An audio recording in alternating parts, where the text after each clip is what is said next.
I've just done a water change on the B9 tank. They're about to spawn again.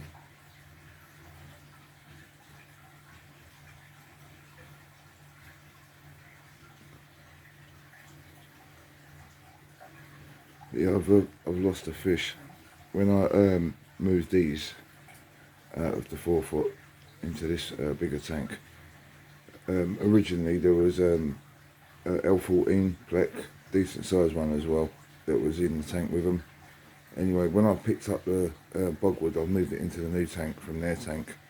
I've searched the tank I took them out of, and I've got the Cubans in there at the minute now, and they spawned in that in there, so I would have come across it. It would have been hiding somewhere because the Cubans would have gone mental with it in there. But I can't see it anywhere, so the only thing I can think of is that it's, you know what I mean, either fallen off down the back, like flicked off the wood when I've lifted it out and it's gone somewhere. And I've searched for it as well, and I can't even find its body or anything. But it was big enough where it wouldn't just. Sorry, it's keep going out of focus, but yeah, pain in the arse. £90 fish that was. Oh well, what can you do? But yeah, it's probably, I don't know now, it's probably about 4 or 5 inch last time I moved it. But I thought it was just because they hide in the, I mean the bits of wood I got in there are like 4 foot long each.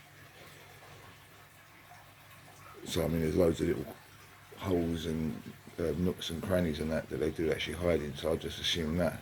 Unless I put the bogwood down on top of, you know what I mean, a little hole or something where it is inside and it can't get out and it's suffocated. That's the only other thing I can think of. But I'll test this tank regularly. I haven't seen a spike or anything, but then again I don't think I would with the stream in there, with the hydro stream.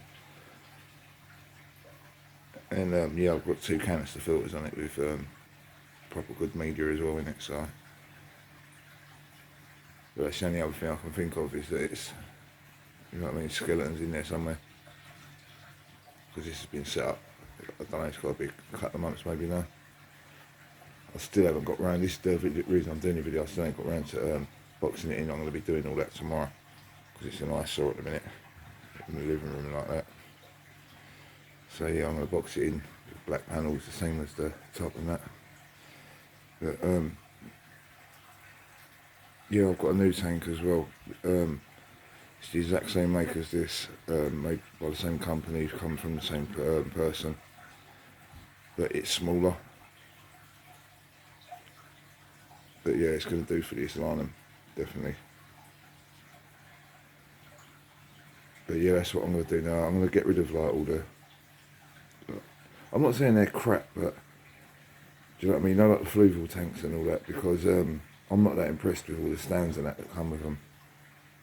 I've had so many of them now, the MDF stands or press board if you're in America, that literally have them for a while and they end up getting blown. So like the wood comes away from where the screws are and that, and I just don't trust them.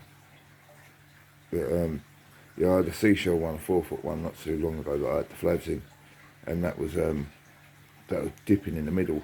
It had a centre support as well, but it was still bowing in between the ends and the centre support, so there was 2 like bows in it.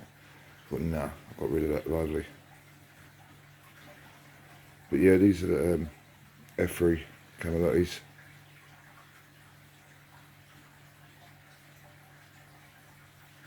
Perfect specimens, if I do say so myself. They really are nice.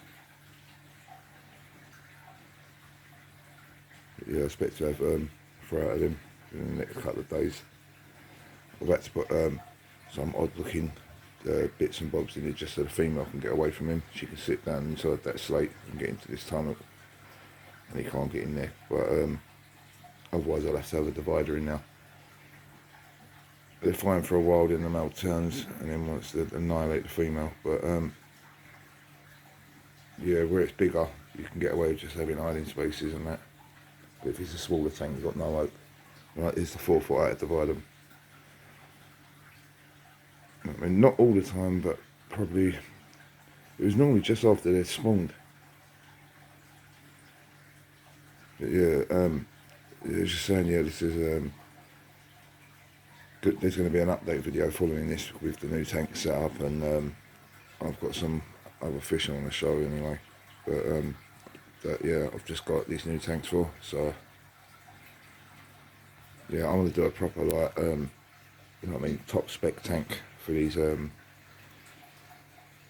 Islanum on that tank now. I've got an AI light for it, so that it's got a Hydra 52 on the top. It's a full spectrum light. Obviously, you'd only need to run it at like 20% or something on a tank like that. But yeah, them and Radions are the AI and Radions are the two best lights you can get, really, like off the shelf. I never knew they're over 500 quid, the Hydra 52s. But yeah, where the tank's got the black trim and all that, and then I'm gonna get the black mounting arm for the back, because at the minute I've got it, it's gonna have to be hung on a bracket. But yeah, I want to get the proper mounting arm for it. Yeah, I hate having like silver dollars and that in the tank. It really irritates me. I like to have just a pair of cichlids in there, but yeah, I've had to have them in as divers. But yeah, anyway, I've got a few species, a couple of species, well not a few, a couple of species that I'm going to be showing. It's just when you first get them and they're like fried, there's nothing really to show, so, but yeah, cheers.